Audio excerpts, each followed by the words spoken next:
Electrical hazard. Must be some kind of faulty motor in there.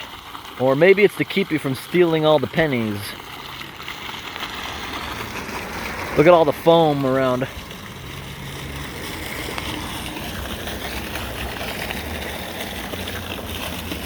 That's what made me pull over. I thought that was hilarious.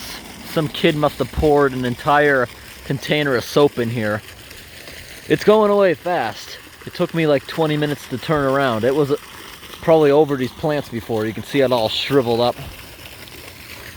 Oh wow, look, it was going over here too. Like some kid was playing in it and throwing it everywhere. It's kind of funny. But then again, I also wonder, are these signs there just to scare you from playing in the fountain, maybe? Pretty interesting. But let's go look at this covered bridge over here. Very curious. Am I gonna get a shock if I touch this? Will I get a shock if I touch this? I doubt it. I see copper plumbing. But then I see PEX pipe over there. Because back in the day, you could ground your house through the plumbing. Back when the entire town had cast iron and stuff. And also that back then, that's why it was so dangerous to take a shower during a lightning storm, because you could get zapped if it went through everything. Can't ground it like that anymore. I see PEX pipe over there where it's coming into this thing. I'm gonna use the back of my hand, because if you get zapped, you go, boom. Nothing. I think those signs are just fake, or they're like worried that the pump is gonna malfunction and zap someone. That's probably to cover their butts, because I've had a faulty pond and aquarium pumps in the past. Yes, they can give you an electrical shock. It's usually cheap filters and stuff from Walmart, or if you happen to buy a used aquarium heater that has a little crack on it, because they're water cooled, and a lot of idiots will drain the tank without shutting it off, and it'll end up cracking from the heat. And sometimes the cracks aren't very obvious and it'll give you a zap. Yeah, I've been zapped in aquariums a bunch of times, and it just scares you a little bit. Oh, there's a culvert. We definitely got to go down and look at that once we go look at the bridge. Yeah, it can give you a little shock, especially when you're doing aquariums. I've learned from this. I've never got shocked bad. It just makes your hand tingle for maybe 20 minutes was the worst shock. It started tingling like crazy.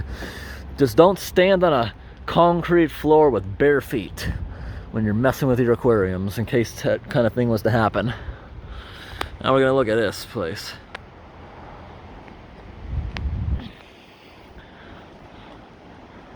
Nice covered bridge.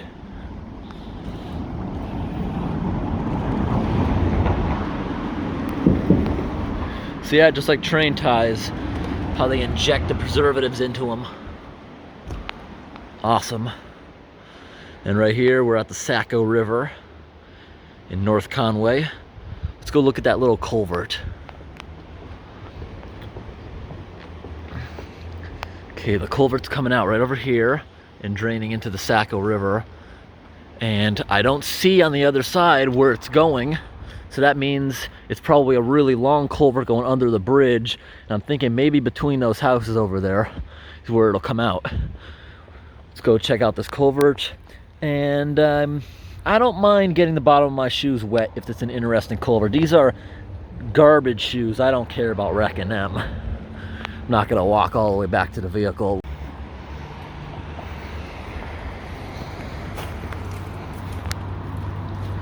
Oh, this is a substantial one.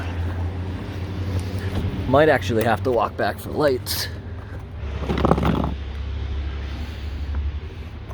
Ooh, a granite box culvert. Those are always the best, and this one's huge. Ooh, I see some more soap too. Oh my gosh. Oh my gosh. This thing's huge. It's a little shorter right here. Because you know what I'm guessing? Right here where it's tall used to be the original road. But then when they built that island where the fountain is and all that, they had to build more culvert. And they must have determined it didn't need to be as big. Oh, this is awesome. And it rained recently, so this thing, based on the water lines, sometimes it'll get up like a foot deep, but not bad at all. Turning the other way to try to see if I see daylight. I don't. That actually doesn't look too bad. But then again, I'm probably just seeing a lot of daylight coming in here too. This is my cell phone flash, which isn't the best. Oh, we might not be able to go further. You see there's pipes up there around the corner. Turning. No, I do not see daylight. We'll go a little further. I'm stepping on gravel and a muddy, slurry. Oh, now I'm not going to be careful anymore. I just got wet. Okay, look. There's a pipe right there, and we're not going to go in that pipe. That's too small. Unless we do see daylight. We might see daylight. Nope. Don't want a pissed off raccoon coming out of here. Oh, focus. Come on, camera. Focus. There we go. No daylight. And that's too small to be going in. That right there is a 3-foot diameter pipe. And I am 6 feet tall. It's just not going to happen. Extremely uncomfortable. I've been inside 3-foot culverts to do inspections, but they're just small ones under the road. And it causes knee pain and a bunch of other stuff. It's not comfortable at all doing that kind of inspection, especially not in a system like this. I have no idea where it goes, but we're going to go up top and investigate. We're going to go over those houses where I suspect it's going, and we're going to try to find the entrance. Yeah, so you saw the tiny pipe it's coming out of. This culvert is way oversized back in those days when they built things to last. Look at this stuff. Wouldn't be surprised if this thing is from the mid-1800s and it looks better than anything you'd have today. Beautifully done culvert. For some reason they built this next part here, which you can tell is also very old. That must be when they went from a 1-lane road to a 2-lane road, because they wanted 2 lanes to be able to wait here at the bridge where it has the yield sign. This right here is probably from back in the days. You had barely any traffic, maybe just horses and carriages before cars. You had the bridge there. How old does that say the bridge is? But then they needed another lane, so they built this. They wanted to be a little cheaper, so they built it a little smaller. Then they put that tiny pipe there, being super cheap. But let's get back up top and try to figure out where that even goes.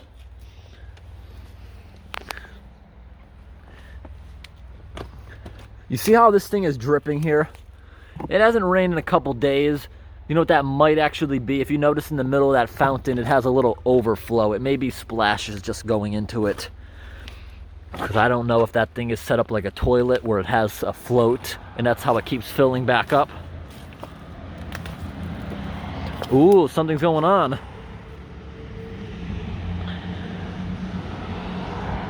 Fire department's going somewhere fast. Ooh, we're gonna run for it. Okay, that culvert's right beneath us right now. And about right here is where it goes into that small pipe. This way, like I figured between these houses, we're gonna look for the entrance of it.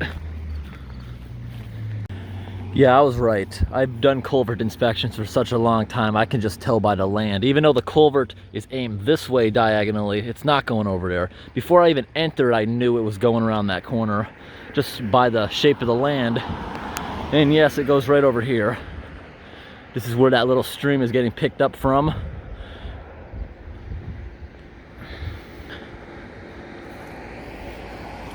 This is city property right here above it.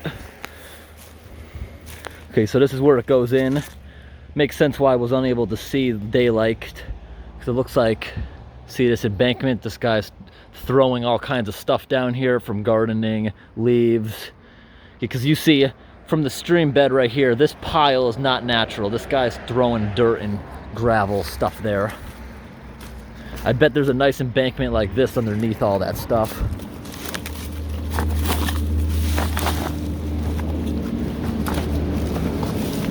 Not really a blockage. Oh, look at the streams going underneath. Yeah, this is compost and stuff. Look at the sunflowers here too. See, they got too heavy and fell over.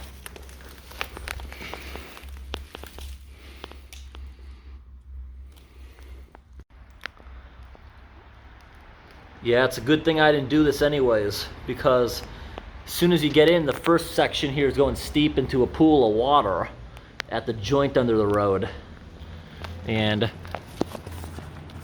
I believe that joint in the road has a manhole cover, that structure. Does it? Yeah, right here. This is the structure that's full of water. So right here, I have no idea if it's combined sewage or not. Doesn't smell like it at all. Usually it would still reek on a normal day. Pretty cool. It's got the structure in there so that all the storm drains up this part of the road and down this part of the road can get into it and join it. And I bet there's another junction where like this storm drain here and this storm drain here can tie into it. Maybe not the one over there because it appeared to have its own little pipe for the street drains here, but this one most certainly is going to tie into it. Let's peek down inside this one. The one with the manhole cover we couldn't peek in, but we'll see if anything here is able to be seen. That one smells like soap. All right, but this one here has a little pipe. So it pours in here, it goes into a little pipe, then there's another structure underneath the tree belt that goes over here. Up here, I don't know if it's just a Massachusetts thing or a fully New England thing. A lot of people don't know what tree belt is. Tree belt is the easement that the town or city owns. For example, you may have to take care of the 10 feet from the road, but you don't own it. The town at any time could put a sidewalk there, they could rip it up to replace pipes or electrical work in the ground, or they could even make the road wider and you can't do anything about it because that's your easement. Now, there are situations where old houses were typically built closer to the road because no one could have predicted how big automobiles could be, and there the city likely would not do that unless it was a gigantic problem. They'd try to buy you out. In some situations they might even be able to force you to take their money. But anyway, that's what that is. It's basically an easement. They're allowed to rip up the edge of the road. Just like if they wanted to replace the curb, you think they're just gonna ask everyone, can we rip up the edge of the yard? Because you'd have some ton of people saying no. When you buy a place, that's what the easement is. But up here, we call the edge of the road the tree belt. Because I've said in videos before, I've put things on the tree belt. That's what that means. Every time I find debris in a river, like the videos I have where I've taken tires out of rivers, I'll leave them up on the tree belt for the city can take them away. All right, 1890 when this thing was built. Yeah, that makes sense. That's why it's such a beautiful culvert. Back in 1890, there was no cars then. There was just horse-drawn carriages. So there was no need for this right here where you stop. But then as cars came along, but they were still building cars, or they were still building culverts really well when cars came along. So that's when they built the second piece of granite to accommodate this. But there probably still wasn't a neighborhood. When they built the neighborhood and they built this nice island with the fountain, they needed to get rid of the rest of the stream, so they put it underground. Yeah, because this guy has a parking lot right here.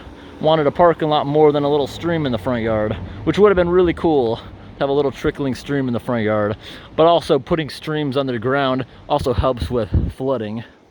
There's a lot of major cities who just completely get rid of little streams. They just put them completely underground so they can't flood.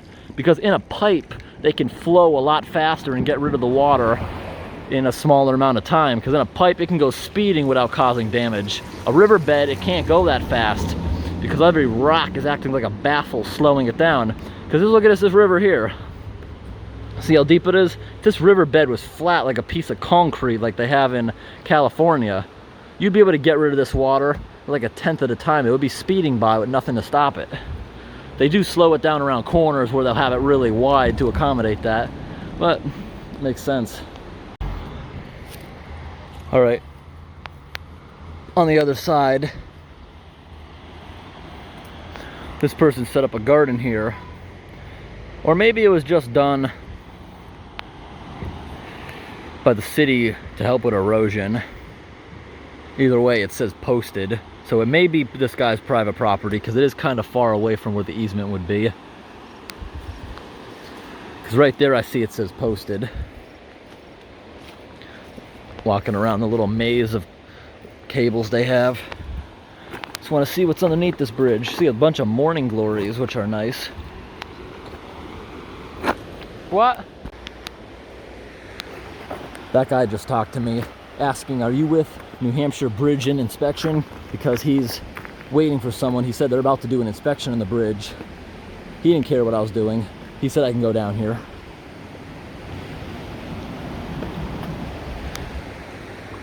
I want to get some shots of underneath this real old bridge, because this is awesome. Oh, look at this. They even held a bunch of the rocks together with concrete so the river can't wash them away.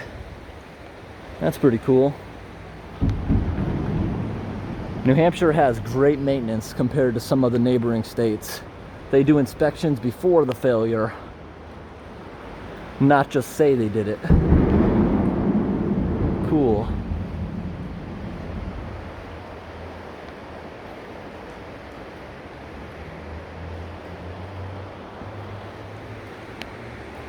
This is so awesome.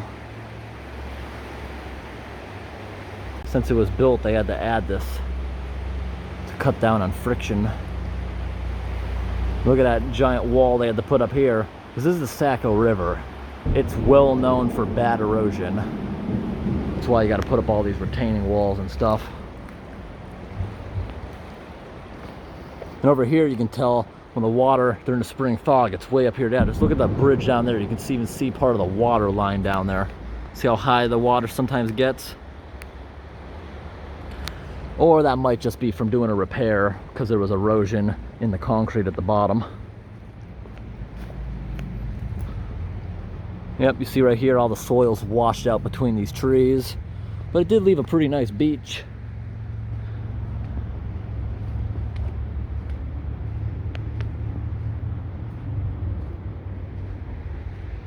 What an awesome bridge.